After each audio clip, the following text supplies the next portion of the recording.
Hey everyone, it's been a while since my last video, actually since Friday. But yeah, I've been pretty busy with my DPS sheet like I mentioned the other day. It actually took a little bit longer than I expected it to take. Reason is, while the design stuff and all, that was rather easy. But what actually took far longer than I expected was re-gearing all the units on the sheet, doing the damage calculation, um, doing the ratings, etc. Because I included, as you can see on the screen, it goes back to Full Moon Curtain and Lara. So Lara is pretty much the oldest units. No, Sky is the oldest unit on the sheet in terms of damage. So that's the way we're going back. So I did not include all the units. That was way too much work, honestly. And yeah, doing all of this took pretty long because I didn't want the builder to be predetermined by my own things, meaning I could be wrong with some best in slot stuff, so I just picked very obvious things such as Master of Fate, for example, or certain STMRs, weapon STMRs especially, which I knew right out of the way that those would be the best. I equipped them immediately, so the builder took less time, but it still took the builder about 10 to 20 minutes depending on the unit, and that took a lot of time. I also played a lot of other games, Elden Ring, Sekiro, Lost Ark, and with my long weekend, which still lasts today, I procrastinated a lot. But alas, so much for that side story. Let's talk about the new DPS spreadsheet. I am making this actually public. If I went ahead and just did my own, it would look very, very differently. So this one is a public sheet. The link will be below in the description. So make sure to check that one out. I will also post an equivalent of this video on the FFBE Reddit. The sheet is also already on the FFBE Discord in the tag sheets bot command. So yeah, you can enjoy the sheet and keep up tabs with my videos, the unit ratings, etc. So how do you operate this sheet is what you guys are probably interested first and foremost. So in the top left, you will find the new assumptions. I made a few changes compared to my old sheet, and the most noticeable one is no fields. It was one of the things that bothered me the most on my old sheet is that field imperils, field effects, they pretty much ruin the whole damage calculation. Units such as Tyvus, which are good. Tyvus is a good unit, don't get me wrong, but his damage gets so out of proportion high with unrealistic assumptions that he totally blows up the whole spreadsheet. And that's not a realistic assumption. It's not realistic to have Lena, Louise, Esther, and I don't know, what's her name? Lara on the team, especially not Lena and Louise. It's pretty much going to be either or, but never both. So yeah, it was just too much at a point. And then there is the issue of fields being super strong anyway in Dark Visions, but they don't really play much of a role in Clash. We'll see about that with Esther, but I feel like Esther potentially giving a lot of damage to Sky in Clash of Wilds, unless we're using a fire team, which makes things rather iffy again. But yeah, fields are gone. I also streamlined amplification effects, so the baseline, even if it doesn't exist yet, it will exist soon, is 45%. Now fire doesn't have a 45% amp yet, we're getting Leftia, Leftia does that. So this is just a matter of time and not if. So it's a matter of when. We are also keeping the 150 killer buff, the 300 LB buff, the 400% stat buff. I normalized all elemental imperils. I am aware that a few units have higher ones, such as Ninja Edge with 145 lightning. But in the sense of comparability, I'm keeping 130% baseline for every single unit. Another thing that changed is that I'm using realistic weapon imperils, meaning 35% greatsword imperil. Nope, not happening anymore. Nobody is bringing Near Vision Cloud to any team ever, so a 35% greatsword imperil is just not a realistic assumption. It is 30%, we have Esther for that. Esther, as is apparent from the sheet, is number 1 DPS, so that is the best assumption to make. As for Dragoons, for example, Spear, 30%, it's on Sky, it's on Dragoon, Kane. Both of these units are always on one team, so, or will be on one team, so that's a good assumption. Or Fist Imperil, realistic, 35%. Cacteria is very often on so many teams, so that's a good assumption. And yeah, it pretty much goes throughout the whole sheet, as you will explore when using it. Now, on the boss stats side of things, I also adjusted a lot of things, as you can see.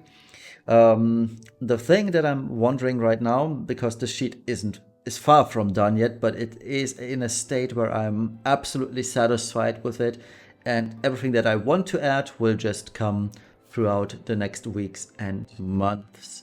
What I'm gonna add, I will discuss later. So, because numbers got out of hand and we got to the 10 billion side of things, I squeezed those numbers hard. Bosses have now 80k defense and spirit, which is the standard clash value. Bosses have 100% passive buff, which is also standard clash stuff. And 80% resistance is what I took from Dark Visions. And we are using a 90% break, meaning Lara Croft is always pretty much assumed, as is Louise for magic fights. Both totally fair assumptions, and if you don't want to use Louise as a baseline for 90% breaks, well, there's still Lightning, and Lightning does find application use in magic teams. I also changed the type of the boss. My prior sheet had only Demon as a first race type, unless the unit was naturally good against it. However, with bosses always being dual type races these days, I changed this to a dual type race fight as well. And to make things a little bit spicier and a lot harder to gear for, I chose Demon for the easier part and Aquatic for the real bad part. So every unit is forced to use 2 materia slots at the very minimum to cap one of them or both of them. But nobody, or the goal, generally speaking, was no capping of both killers. So, because I feel like with resistance Tetris these days, and Clash of Wills is always a resistance Tetris, and Dark Visions, well, Dark Visions is super easy these days. You can easily cap dual races, don't have to worry about other things. But if in the event that bosses suddenly do want to use the resistances, this sheet will give you a good indication of what is possible with each unit, because most of these units, believe it or not, use 3 or more materia slots to get to the killer buff or killer values they have. So Aquatic Demon, perfect example. And if you want an enemy type that represents Aquatic Demon, take Cthulhu. Those things are demonic and aquatic at the same time for most of the part. Now, what happens if a unit has innate killers against one of the 2? Well, then there is a backup. If the unit, for example, is strong against demons, such as Stormseeker Esther, Beast Killer applies, so the unit is built for Beast. If a unit is strong against Aquatic, it's Insect that is being picked. And for Omni Killer units, such as Louise, who luckily for me doesn't really deal much damage, but Knights of Grandsheld is one of those units, and I believe Dank Rain is also an Omni Killer unit, so once they release, I will have to think about how to punish those units. But in a matter of fairness and comparability, I think it's going to be 3 or 4 races that they will be supposed to cap. And I'm thinking making this real bad for them with aquatic, insect, and fairy. Because the issue with Omni Killer units is that you put Behemoth on them and they are at 250 to all of the races, right? So just slap a 50% aquatic killer, 50% insect killer on them, you're done. And you have 2 more equipment or materia slots to do whatever. And I don't want that. I want all units to be comparable and all units use at least 3 materia slots for killers. And I want Omni Killer units to do the same. So it's minimum 3 races that they will have to cap. If it's 3 races, I will use Fairy Killer as well. But if that's still too easy and these units perform way over the top, I'm making this 4. And if it's a 4th, it's gonna be Stone.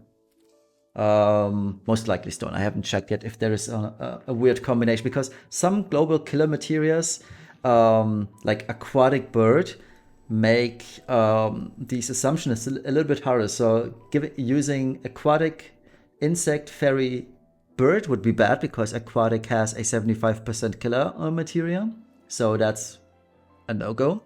I think Stone is a bad one because it's Insect Stone for the 75%. So it might be Machina. We'll see though. It's going to be something that's... Or Plant? Yeah, Plant could be one. But we'll see. I haven't thought about a 4-type enemy race yet. But I'll figure it out if need be. But I'm hoping that 3 races will be enough. Okay. Another thing that I like about this is you can filter for different things, such as names, ratings. The review filter is kind of bad. I think I will change this to the actual dates, so you can filter for dates. The Clash of Wills filter isn't really doing much yet. I will add the Clash of Wills stuff at a later date, probably next week when there isn't much else to do. You can filter for element, so you can select all, you can deselect dark, for example, or you can just select lightning, and you get shown just lightning DPSs. So that's rather cool, isn't it? So let's reselect all, and they're all back.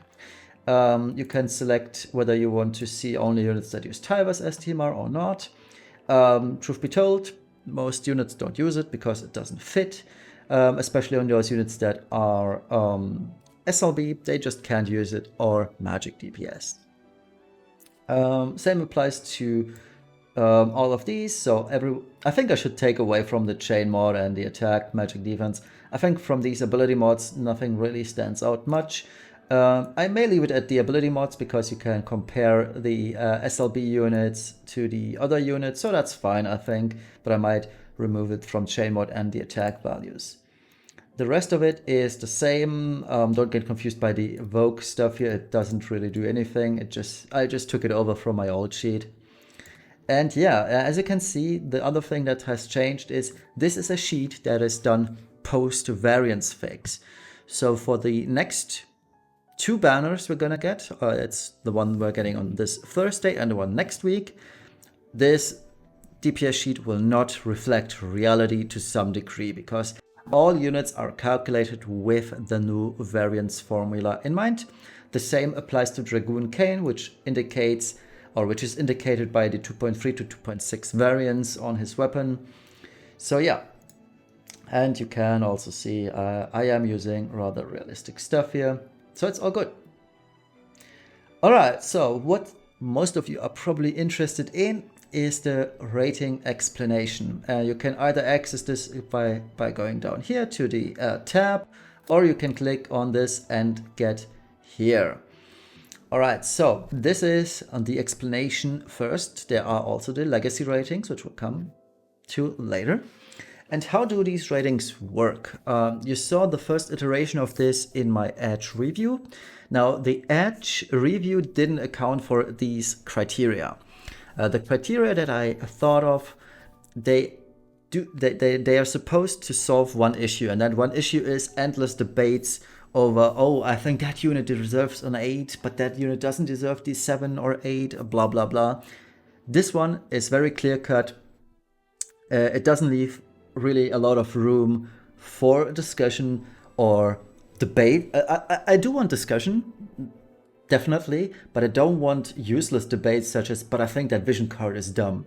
So I dumped this down to the most common denominator and a few things that should be absolute baseline for units.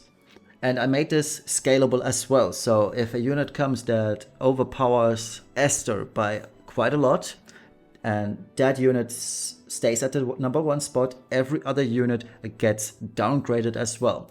So one of the issues that may arise, but I'll see about that, is how to make my life easier. And I have an idea, and that idea is scripting. I know scripts are rather iffy, especially on the internet, because someone could be a bad guy, take my sheet, insert malware into the script, and then post it around on Reddit's, Discord, etc., pretending to be me, pretending to be my sheet, and then let me look like an asshole, basically.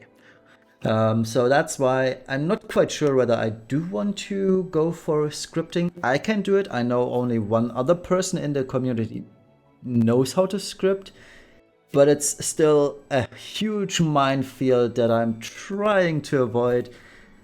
But truth be told, using scripts and programming all this stuff makes life so much easier. So I haven't decided on it yet.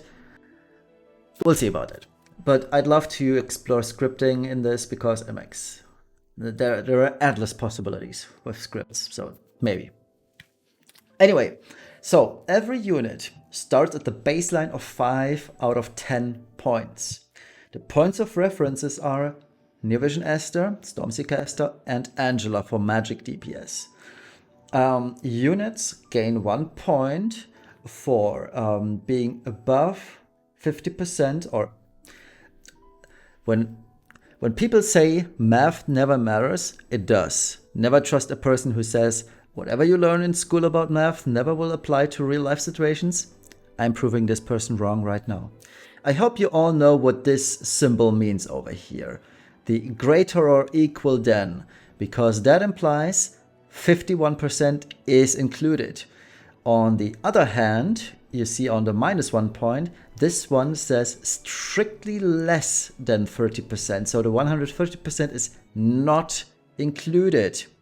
It means that this value starts at 129. 130 is accounted for on the +1 side because it says greater or equal to 130. So always pay attention in math class, kids. Anyway, so +1 point for being 50%, 51% or higher of the max amount of damage in the sheet. Flashed out kid is another point. What is a flashed out kid? This one refers to active and passives alike. I do have explanations at the bottom of this marked down here, meaning what does this entail? Easy gearing is one of the things. Slot efficiency. For example, you have instant through double hand cap with just an STMR, for example, or with just one weapon. That nets you +1.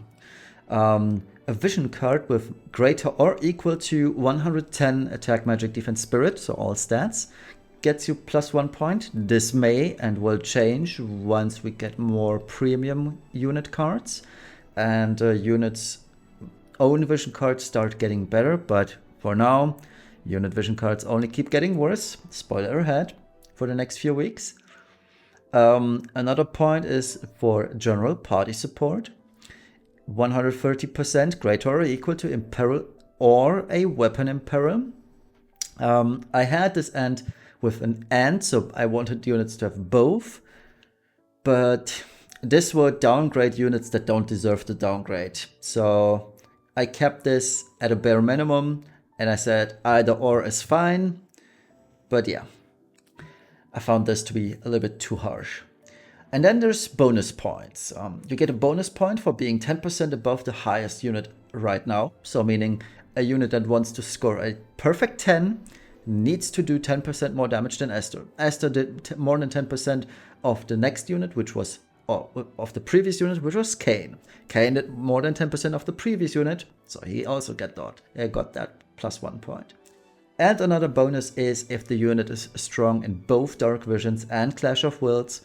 And most of these bonus points apply to Clash of Wills unit, but I also gave this +1 point to Dragoon Kane. Thank Cinsor for that, because he used Dragoon Kane in the current Clash.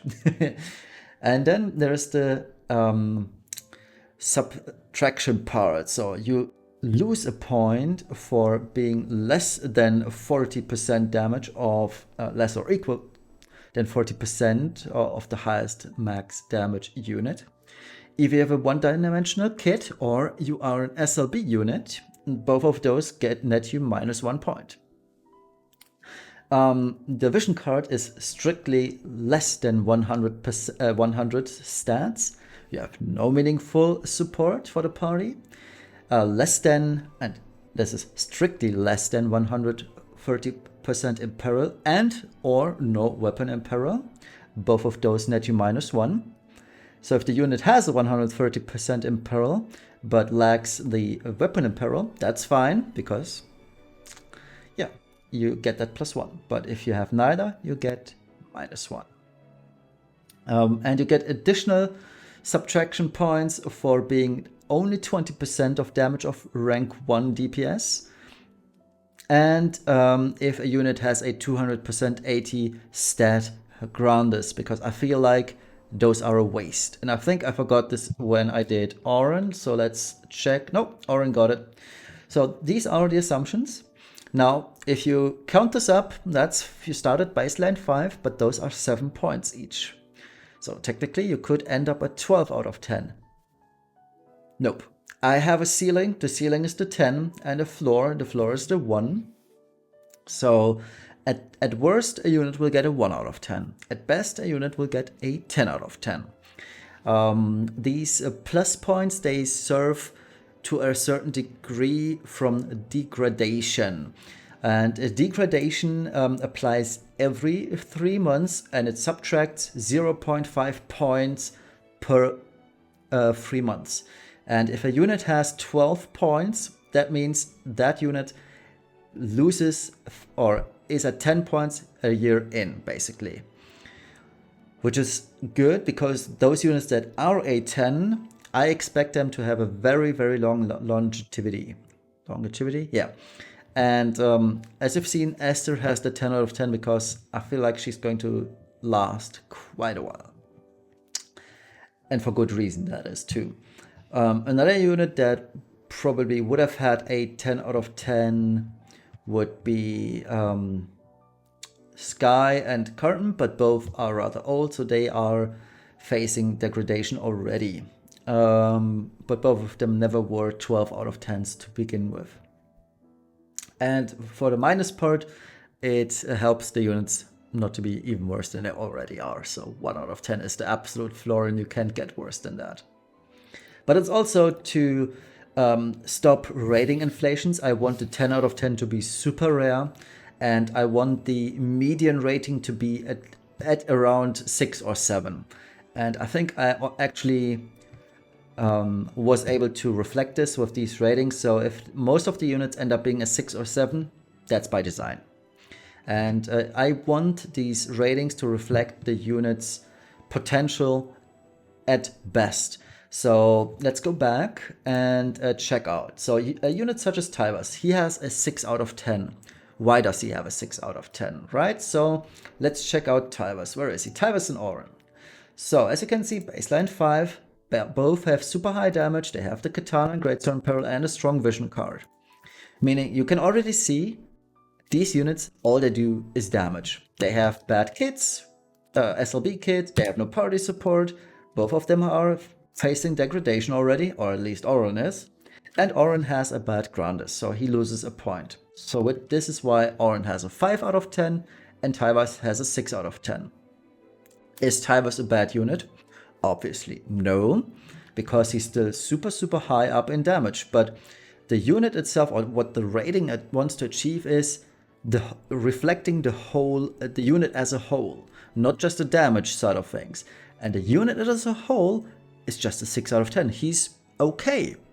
He does what he does best, that is damage. But for everything else, he fails. And that's why he's a 6 out of 10. That's perfectly serviceable. And as you can see, there are a few units that do well. Graf is one of those. Sephiroth, for example, why is he 7 out of 10? Well, he's subject to degradation. Plain and simple. He would have been an 8 if he weren't that old, but he got subtracted 1 point from degradation because he's more than half a year old at this point. So yeah, still Sephiroth and Tifa both great units, but degradation as always, and the older units get, the more use they see, and this pretty much reflects reality. When was the last time you've seen Sephiroth on a team? It's been a while, wasn't it? Other than for unit favorite clears, that is. But Sephiroth, he only sees use maybe once a month in Dark Visions, and that's it. So yeah, this is how you are supposed to read these ratings. And there are a few units such as Cyan. He may be high up in damage because that's the only thing he can do. He's just an SLB, and the SLB is decent, but that's about it. The rest, Cyan, let me check. Yeah, he has that high Emperor, but his damage is mediocre anyway, so that's it. That's the only point he gets. And that's it. So yeah, I think these ratings are all fair. They don't really leave much room for debates on, but I think Cyan deserves a 3 at least. No, he does not. At least not by these criteria. And these criteria, they are meant to be so acute and to the point that other ratings, unless they are targeting specifically new players, which I think the Wiki team does very well, they should become obsolete. So I would say the Wiki rating stuff, they are doing a good job at what they're doing, and I'm curious to see what they will come up for their new rating system. But I think when it comes for new players and the EX1 system they have in place, it's fine and it does a does a good job. But this is not what I'm going for, because one of the assumptions is that we are using best in slot gear. So this is all EX plus 3 units. This is all best in slot gear. So these ratings, they apply to those who want to be competitive. They want to min-max and really learn to play the game how it's meant to be played on a high-end level. If you are more looking towards casual play, you should probably go to the Wiki rating stuff. They are suited better for that purpose. Okay, a few things that I do want to do. Support breaker units are not supported yet in this sheet, as well as tanks. They are not done in this. So they will follow because I need to readjust the rating stuff for those units. Maybe I will never use tanks or use it for tanks because we are getting very, very few of those, and most of the time they are also DPS, and I would then value them as DPS and have the tanking as a side gig. We'll see. We'll see. So yeah, that is pretty much it. I will link, like I said, the spreadsheet again. So what are my plans for the sheet? I'm planning to, again, this pretty much comes down to, will I be able to do scripts with this? I know I can, I know how this works, but will I do it is the first thing. If I do, I will enable another command, say over here, where it asks DD or Clash, and you can use a slider in here which says either Dark Visions or Clash, and depending on what you then use, it will what it will do is change these stats. So you will have Dark Vision stats with high defense but 0% passives, different resistances, and if you use Clash, you will only see the Clash units here and only DV units here respectively if you use Dark Vision. So this will automatically filter all the stuff. It's super cool. Again, scripting, iffy things. Yeah, those are my plans. I will explore those, see if I can make this in a way that it can be exploited, but it's going to be super hard. We'll see about that. So yeah, that is it for this spreadsheet, for the introduction video, for the explanation of the ratings. That's why this video is a little bit longer, but I wanted to be sure that you guys know how to operate this thing and how to read this especially.